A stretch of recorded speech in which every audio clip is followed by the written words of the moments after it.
do with the realities of economic globalization, and to just, to say, what if it wasn't about immigration at all? What if this had nothing to do with immigration and that was just a sleight of hand trick that's being played so that you don't look at what's happening with economic globalization? That's a massive question for us to grapple with in terms of the root causes of what's happening. It's a massive question to ask about my ability to consume massively and cheaply, and what facilitates me being able to do that. The fact that I was saying to someone earlier, that I can go to Old Navy and buy a pair of cute ballet slippers for like $19. I love that. But there's a cost to that.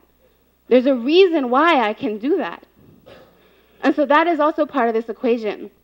And the last thing is, one of the ways that we know we have a broken immigration system is the growth of anti-immigrant sentiment, nationally and in North Carolina. And it's like we're living in a pressure cooker. And in the Latino community, I mean, you can't even imagine. It's like living in a pressure cooker where things just keep getting more and more tense and more ugly, and people are more and more frustrated. And the longer we wait to actually begin addressing this issue, the worse it becomes. This is, down in this lower corner, this is a game. This is a video game that you can play online called Border Patrol. And it says there's one simple objective to the game: keep them out at any cost. And there's three characters: the Mexican nationalist, who runs across that cartoon desert with a Mexican flag; the drug smuggler, who has a knapsack with cannabis leaves that fly out of his knapsack; and then the breeder. She's a pregnant woman, and she has 3 toddlers that she's holding in her hands, and she's running across the border. And the object of the game is to take your mouse, which becomes a target, and position it over that cartoon character and click, and they explode. And you get points, right? And this is a game that if you put Border Patrol game in Google, it comes up. Now, it's created by a group called VDare, which is a white supremacist group. But it is a very popular game, and there's a lot of online dialogue happening about high scores, and, it's just, this is extremist, right? This is extremist. But the fact of the matter is that more and more, this type of conversation about, illegals carrying diseases, and illegals as the gang rapist, and illegals as the gang banger, and the drunk driver, and they all have TB, and they all have, that's all part of that moving further and further and further into the moderate, into the mainstream, and becoming less and less considered extremist. And it's become a part of just dialogue. I mean, the things that people feel like they can say if they preface it by saying illegal alien, it just boggles my mind sometimes that people feel like it's okay to say it.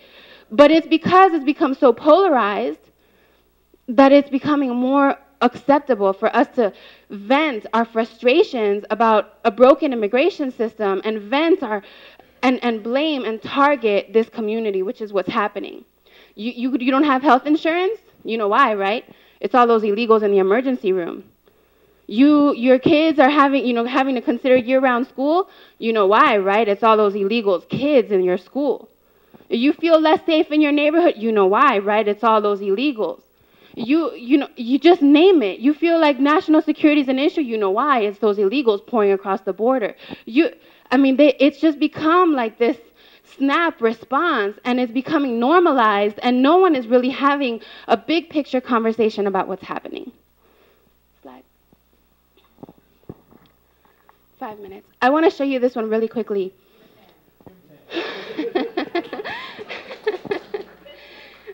Okay, I want to show you this really quickly. This is as of November 2007. This was last month. What it is it's called the Visa Bulletin.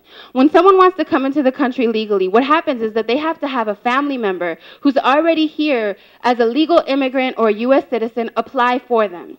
And there's a lengthy process of being able to do that. And what happens is you go through the first stage of the process, and they stamp your application, the first part of your application, complete, and they give you that date. And it's like if you went to the butcher and you pulled a number and then you waited for your number to roll around. It's just the same dynamic. So you finish your first part of the application and you get your butcher number, right?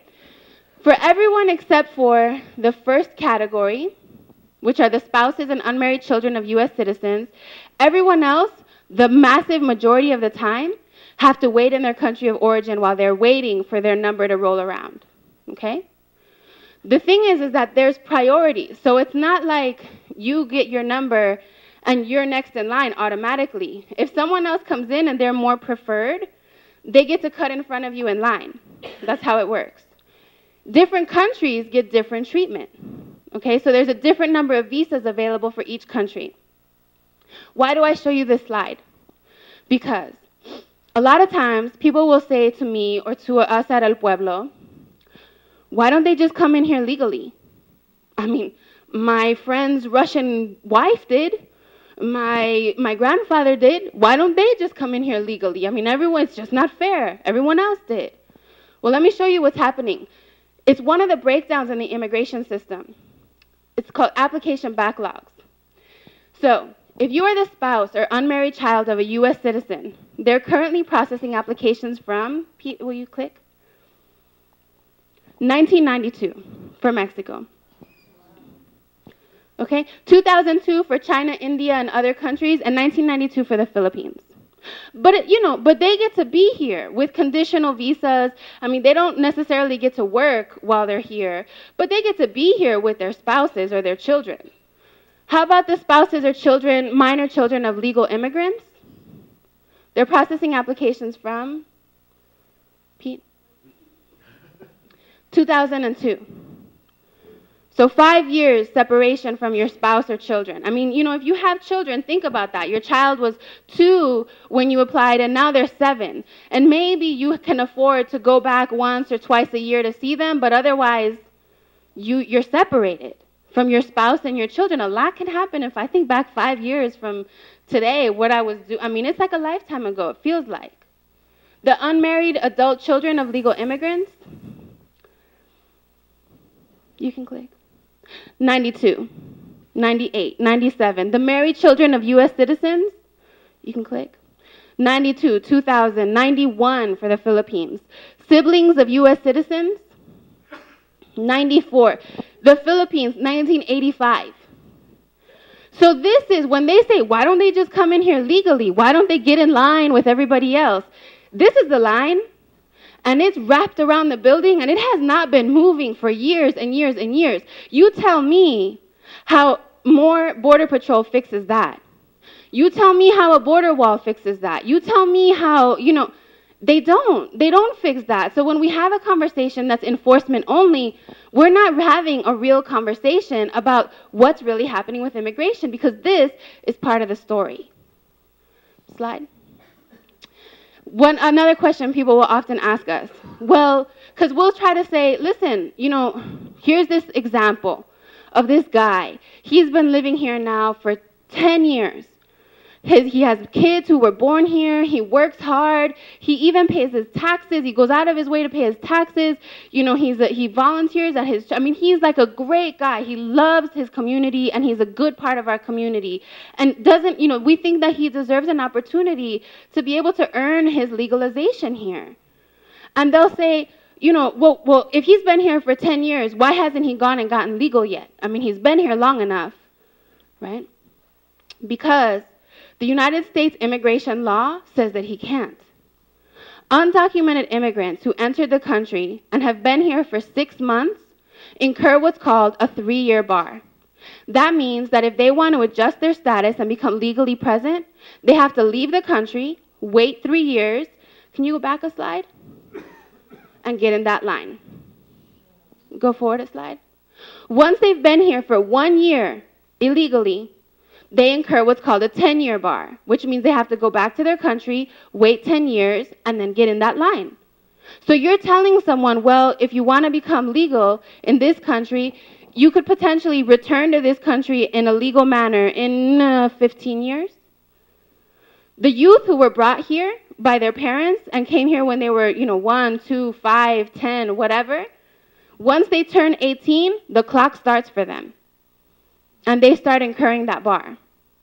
So the question of, well, it's not like people can just say, I'm ready to become legal. I've decided it's a good idea, and go to their local, Department of Homeland Security office and fill out an application and get a green card. and say, I've been here 10 years and I've been a really good person, never committed a crime, paid my taxes, and then they get a green card. It's not like they can do that. It's that they're stuck. They're stuck.